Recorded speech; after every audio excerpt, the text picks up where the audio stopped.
오늘 하나님 말씀은 데살로니가전서 4장 1절부터 5장 3절까지의 내용의 말씀을 나누고 싶습니다. 종말 때에 가져야 할 성도의 믿음과 그리고 경건된 삶을 살아가는 신자의 삶에 대해서 말씀을 나누고 싶습니다. 장차 임할 종말의 때가 있음을 사도 바울은 데살로니가 성도들에게 가르치고 있습니다. 기독교 역사에 보면 우리나라에도 다미 선교의 다가올 미래, 그래서 막 흰 한복을 입고 막 기도하고 그런 모습이 CNN의 방송을 통해서 전 세계에 생중계된 적이 있었습니다. 주님이 다려오신다. 그래서 세상 일을 다 접고 주님이 오시기를 간구했던 신자들, 표면적으로 단순히 신앙적으로 보면 훌륭한 것처럼 보이나 그의 열심과 특심이 정말 남달아 보이지만, 그러나 한편으로는 어리석음이 있는 거죠. 누군가가 그런 말을 했죠. 내일 종말이 온다 하더라도 나는 오늘 사과나무를 심겠다. 제가 아주 어렸을 때 시골에 갔더니 할머님이 하시는 말씀이 전쟁 난다 하면서 농사꾼이 농사를 안 지으면 다음 해에 먹을 양식이 없다. 전쟁이 나서 죽는 것보다 굶어 죽는다. 학식이 없는 할머니의 말씀이었지만 그것은 그 할머님의 전생애를 통해서 터득되어진 삶의 진리인 거죠. 세상이 난리가 날 것처럼 또 친히 또 할머님은 일본과의 전쟁, 6.25와의 전쟁, 또 중공군이 내려왔을 때 그런 세상 난리를 다 겪으신 분이었으니까 그럴 때에도 농사꾼은 농사를 지어야 하는 거죠. 다음 해에 추수할 게 있으니까 그렇게 해서라도 살아왔던 할머님이었기 때문에 그런 말씀을 하셨겠죠. 신앙이라는 것도 이러한 평범한 진리, 그것과 같이 하는 거죠. 우리가 모이는 것도 잘 모여야 합니다. 기도하는 것도 진실하고 열심히 기도해야겠죠. 말씀도 읽고 때로는 암송하고 생각하고 묵상하고 또 다른 사람들과 나누고 그런 일련의 모든 신앙생활이 필요하겠죠. 그런데 그것만으로 신앙이 좋다 나쁘다 라고 1차적으로는 말할 수 있겠으나 정작 중요한 것은 그 후에 일어나는 우리의 삶의 모습인 거죠. 삶의 현장인 거죠. 우리가 경험적으로 아는데 예배를 드리고 나서 부흥회를 하고 난 다음에 집에 돌아오면서 또는 집에 돌아와서 그 예배 시간에 은혜 받았던 그 모든 것들을 한순간에 화로, 원인도 잘 알 수 없는 무슨 화가 나서 그것들을 다 까먹는다 그러죠. 은혜를 다 쏟아버리는 경험을 저도 여러 번 경험했습니다. 자책감이 들기도 하고 내가 왜 화를 냈지 하는 그런 후회도 되고, 또 하나님 앞에는 내가 또 못된 성질을 참지를 못했구나, 하나님 앞에 죄지은 느낌이 들기도 하고 그러죠. 그러나 이제 우리가 종합적으로 살펴보면 예배드리는 행위도 중요하고 우리의 삶 속에 살아가는 그 삶이 어떻게 보면 더 중요할 수 있죠. 예배에 은혜 받은 것이 우리의 삶 속에서, 우리의 언어 속에서, 우리의 삶의 가치 속에서, 행위 속에서 하나님의 뜻이 잘 드러날 수 있는 것. 교회에서 열심히 봉사하는 것만큼 직장 생활이나 나의 삶에서 열심을 다하는 것, 성심을 다하는 것, 그게 좋은 신앙이겠죠. 이런 면에서 종말의 때, 우리의 인생이 다할 때도 있고 주님이 재림하실 때도 있는 그 마지막 때에 우리가 어떠한 믿음을 가져야 하는가, 그것을 사도 바울이 권면하고 있습니다. 4장 1절의 말씀에 보면 그러므로 형제들아 우리가 끝으로, 또 다른 말로는 종말로 이렇게 되어 있습니다. 주 예수 안에서 너희에게 구하고 권면을 한다고 했습니다. 뭘 권면하냐면 너희가 마땅히 어떻게 행하며 하나님을 기쁘시게 할 수 있는지를 우리에게 배웠으니, 그러니까 사도 바울이 권면하고 교회에서 권면하는 것들을 너희가 들은 바가 있지 않냐. 그렇게 배웠으니 곧 너희가 행하는 바라 더욱 많이 힘쓰라고 했습니다. 그러니까 예수 그리스도를 알아가고 그리스도의 신성에 참여하고 하나님 앞에 참되게 예배하는 것, 그런 것들 우리가 배운 바대로 더 많이 힘쓰라. 이러한 것을 사도 바울이 권면을 하고 있는 거죠.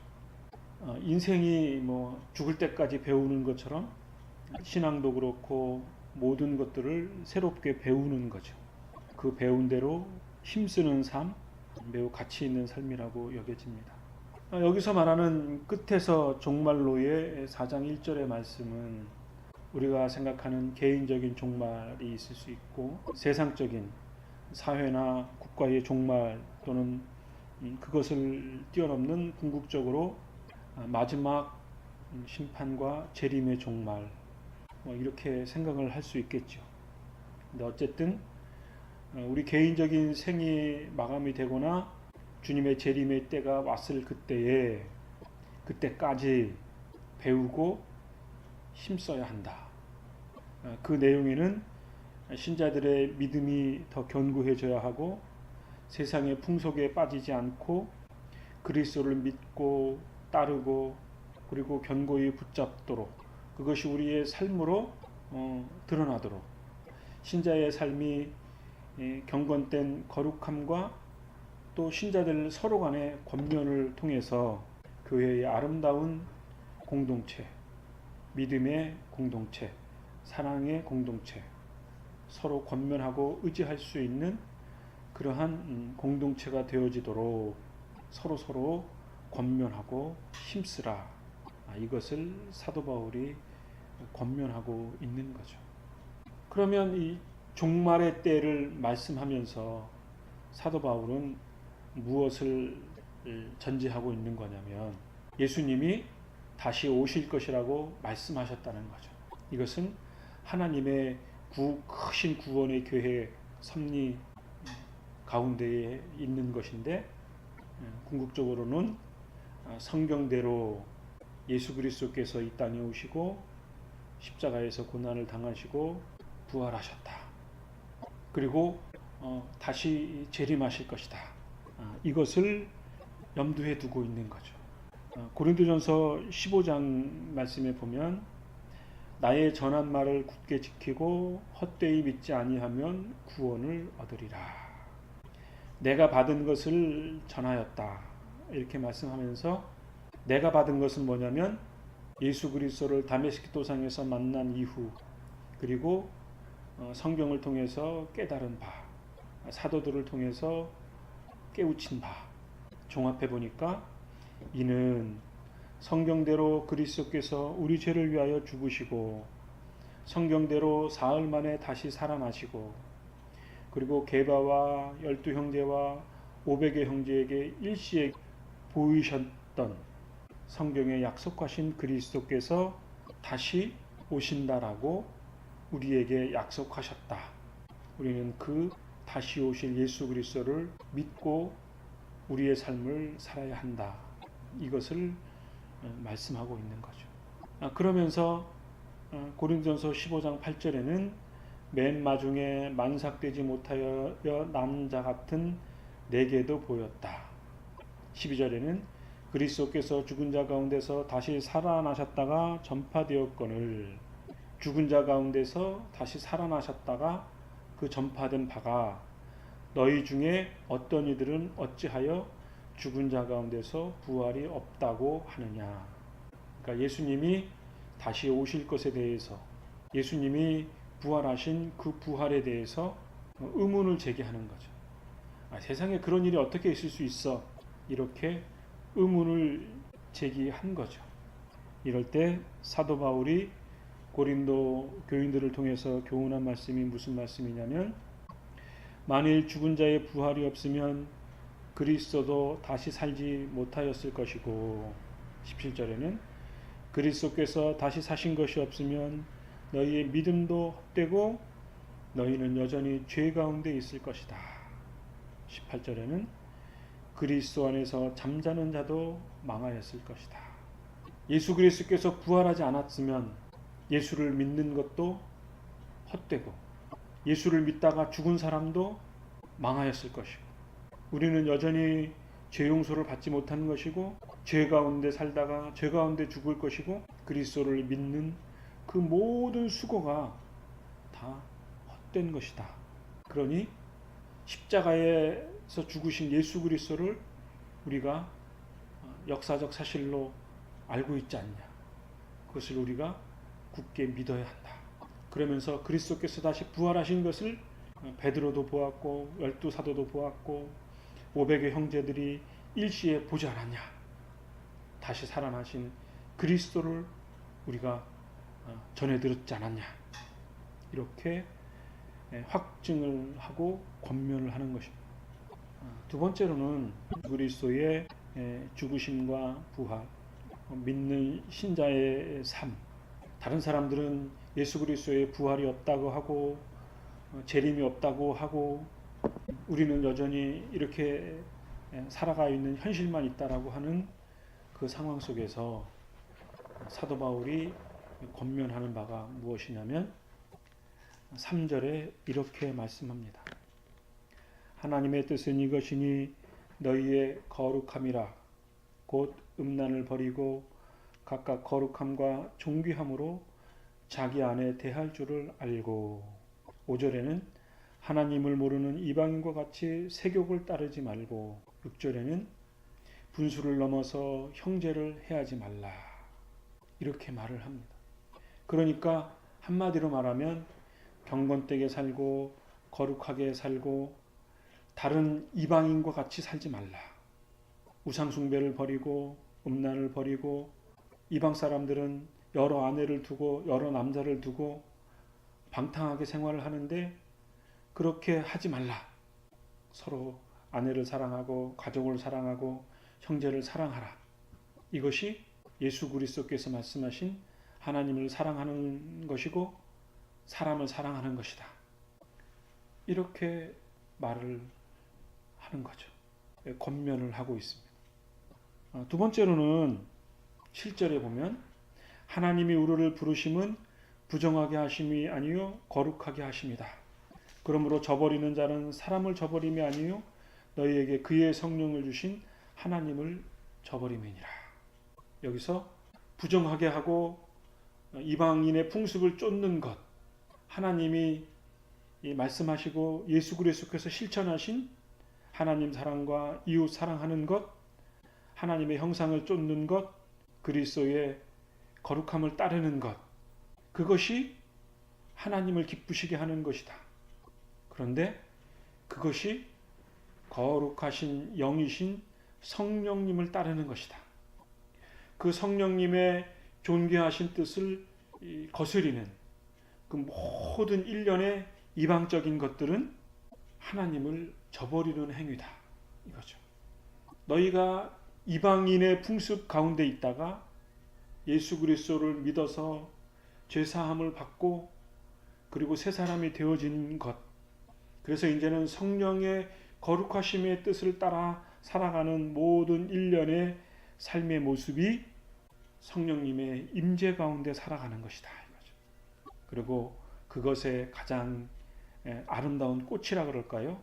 결정체가 세 번째로는 형제를 사랑하는 거다. 이거죠. 9절의 말씀에 보면 하나님의 가르침을 받아 서로 사랑하라. 더욱 그렇게 행하고 그리고 그 사랑하는 실천적인 행위로서 형제의 궁핍함에 대해서 우리가 도울 수 있으면 도와야 한다.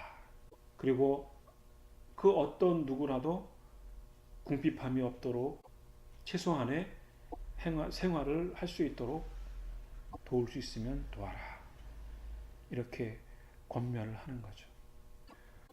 어떻게 보면 대단한 내용이 없을 수 있습니다. 이방의 풍습을 쫓지 않고 우리의 거룩함과 경건함으로 성령님의 열매를 맺어라. 이렇게 이해할 수 있는 거죠. 그러한 삶의 모습을 언제까지 하냐? 마지막 때까지, 종말 때까지, 주님의 재림과 부활 때까지 그렇게 하라는 거죠. 재미난 표현이 있는데 13절의 말씀에 보면 형제들아 자는 자들에 관하여는 너희가 알지 못함을 보니 이는 소망 없는 다른 이와 같이 슬퍼하지 않게 하려 함이라 그랬습니다. 소망 없는 다른이, 인생에 소망 없음에 슬퍼하는 인생이 있죠. 사람이 슬퍼합니다. 왜 슬퍼하죠? 사람이 절망합니다. 왜 절망하죠? 소망이 없기 때문에 그러죠. 인생의 수많은 고통이 지속적으로 엄습해오고 내 삶의 지금 현실이 육체적이든 영적이든 마음이든 그 모든 고통이 있어요. 그 고통이 너무 커서 소망이 없는 거죠. 그 고통 속에 살아가는 삶의 소망은 고통을 잠시만이라도 멈출 수 있는 소망이 필요하죠. 고통이 아주 사라지기를 바라는 것이 소망이죠. 궁극적으로는 인생의 소망 없음, 그것은 죽음이죠. 그리고 그 이면에는 죄 짓는 내면의 문제인 거죠. 그래서 인생이 소망 없음으로 인해서 절망하고 슬퍼하고 좌절감에 빠집니다. 이것을 종말론의 때와 이렇게 상치시켜서 생각을 해보면 예수 그리스도를 믿는다라고 하는 것은 소망이 있는 거죠. 어떤 소망인가? 현실적인 질병이 있을 수도 있겠죠. 그런데 그 질병보다 더 큰 것은 무엇이냐면 종말에 대한 소망이에요. 종말이 우리의 끝이다라는 그런 의미가 아니고 그 종말의 때, 내가 주님 앞에 갈 때, 또는 주님이 이 땅에 오셔서 재림하실 때, 우리의 영혼이 부활하는 그 소망의 때, 그때가 우리의 영혼 깊은 곳에서 소망이 된다는 거죠. 그러니까 소망 없는 다른 이들과 같이 슬퍼하지 않을 수 있는 것, 그것이 주님의 종말의 때고 주님이 임하실 완전한 영원한 생명의 복음인 거죠. 그것을 15절에는 강림하실 때 이렇게 표현했습니다. 우리가 주의 말씀으로 너희에게 이것을 말하노니 주께서 강림하실 때까지 우리 살아남아 있는 자도 자는 자보다 결코 앞서지 못하리라.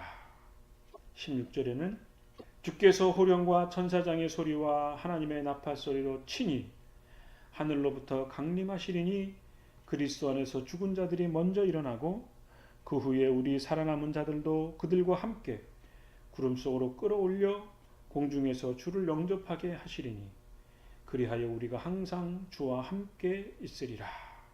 그러므로 이러한 말로 서로 위로하라. 주님이 강림하실 때에 호련히 주님이 승천하실 그 모습과 같이 하늘로 올리신 그대로 주님이 공중에서 다시 내려오실 것이다. 강림하실 것이다. 그때를 위하여 서로 위로하라. 이것을 예를 들면 과학적으로 설명을 하거나 신비적인 어떤 모습으로 해석을 하거나 여러 가지로 논의가 될 수 있겠으나 이것은 영적인 의미의 말씀이겠죠. 우리가 보여지는 육안으로서 임재하시는 그것이 1차적인 모습이라고 여겨지지만 그러나 그때가 우리의 삶의 현실 속에 일어날지 안 일어날지는 알 수가 없는 거죠. 그런데 이러한 주님의 강림하실 때 그때를 사도 바울은 두 가지의 비유를 드는 거죠. 하나는 도둑과 같이 임할 것이다. 도둑이 한밤중에 또는 낮에 언제 들어올지 모르는 것처럼 도둑과 같이 임할 거다. 또 하나는 해산하는 그 때처럼 임할 것이다. 산모가 애를 가져서 10개월 동안 되면 이제 산딸이 대충 짐작이 가지 않습니까? 한 달 남았다, 일주일 남았다, 며칠 남았다. 그러나 이제 출산하는 그때는 사실은 아무도 모르죠. 산모만 알겠죠. 그러한 고통하는 그때처럼 주님이 강림하실 때는 아무도 모른다. 애가 나오는 그 산모의 고통하는 그때 예수님이 강림하실 때를 이렇게 말씀을 하고 있습니다. 열처녀의 비유처럼 5처녀는 기름을 준비하고 있고 5처녀는 산만하게 빈둥빈둥 거리다가 유대인의 풍습에 따라서 어느 날 신랑이 갑자기 오면 한밤중에 신랑이 오는데 등잔불을 준비해서 신랑을 맞는 것이 유대인의 풍습인데 그거를 놓치면 큰 낭패가 되겠죠. 우리 신자가 주님의 재림, 강림하실 때를 믿음으로 간구하죠. 주님의 나라가 임하게 하옵소서. 늘 기도의 한 부분이죠. 그때를 우리가 사모해야 할 줄로 압니다. 그때에는 죄로부터 자유하고 우리의 모든 근심 걱정으로부터 자유하고 예수님이 부활하신 그 부활의 영광의 모습이 우리의 삶 속에 우리의 실존 속에 있는 거죠. 더 이상의 이 세상과는 완전히 다른 하나님의 섭리하시는 방식에 따라서 하나님의 영광, 기쁨, 그것으로 충만한 그러한 영적인 나라가 우리의 삶 속에 임할 줄 압니다. 말씀을 맺어야 할 것 같은데 로마서 6장 4절로의 말씀에 보면 이렇게 기록되어져 있습니다. 그러므로 우리가 그의 죽으심과 합하여 세례를 받음으로 그와 함께 장사되었나니 이는 아버지의 영광으로 말미암아 그리스도를 죽은 자 가운데서 살리심과 같이 우리로 또한 새 생명 가운데 행하게 하려 함이라. 이렇게 말씀하면서 우리가 그의 죽으심과 같은 모양으로 연합한 자가 되었으면 그의 부활과 같은 모양으로 연합한 자도 되리라. 이렇게 말씀을 하면서 8절 말씀에 만일 우리가 그리스도와 함께 죽었으면 또한 그와 함께 살 줄을 믿노니 이는 그리스도께서 죽은 자 가운데서 살아나셨음에 다시 죽지 아니하시고 사망이 다시 그를 주장하지 못할 줄을 알미로라. 그가 죽으심은 죄에 대하여 단번에 죽으심이요 그가 살아계심은 하나님에 대하여 살아계심이니 이와 같이 너희도 너희 자신을 죄에 대하여 죽은 자요 그리스도 예수 안에서 하나님에 대하여는 살아있는 자로 여길지어다. 이렇게 말씀을 하고 있습니다. 우리가 예수님과 세례로 하나가 되어서 그리스도와 함께 장사 지낸 바 되었고 연합한 자가 되었고 그와 함께 죽었고 그리스도께서 살으심과 같이 우리는 다시 살림을 받았다. 그래서 우리가 지은 죄에 대해서 예수님께서 다 용서해 주었고 우리가 죽은 세례 때에 죽었던 모습처럼 그때의 죄에 대하여 다 죽은 것이고 그리고 우리가 그리스도 안에서 하나님에 대하여 살아나신 예수님처럼 우리도 그리스도와 연합한 자가 되어서 함께 살아나게 될 것이다. 이렇게 말씀을 하고 있죠. 사도 바울이 근심스러운 것은 데살로니가 성도들이 세상의 관습에 따라서 풍습에 따라서 이방의 종교적 가르침에 따라서 그리스도께서 부활이 어디 있느냐 재림이 어디 있느냐라고 조롱할 때에 그것에 유혹되어져서 넘어져서 그리스도에 대한 믿음을 잃을까 봐 근심하고 권면한 말씀인 거죠. 데살로니가 성도들에게 장차 임할 그리스도의 날에 대해서 믿음을 잃지 말고 경건되고 거룩하게 우리에게 주어진 삶을 살아라고 권면했던 것처럼 우리에게도 우리에게 주어진 생애 가운데 그리스도에 대한 믿음을 잃지 않고 살아가는 그러한 열심, 힘씀이 지금 이 시대를 살아가는 우리들에게도 절실하다고 여겨집니다. 특별히 실천적인 모습에 대해서 세상의 조롱을 받고 있는 지금 한국교회의 현실에 대해서 우리가 조금 더 마음을 가다듬고 주님이 기뻐하시는 일에 대해서 힘쓰는 그런 삶이 되어질 때 그리스도의 말씀, 약속의 말씀, 부활과 재림에 대한 말씀이 우리의 믿는 신자들의 보여지는 삶을 통해서 또 다른 측면으로 확증이 되어지는 그러한 또 다른 하나님의 은혜가 있을 줄 믿는 것입니다. 이러한 믿음으로 한 주간을 살아가는 저와 여러분의 삶이 되어지기를 간절히 바랍니다. 믿음으로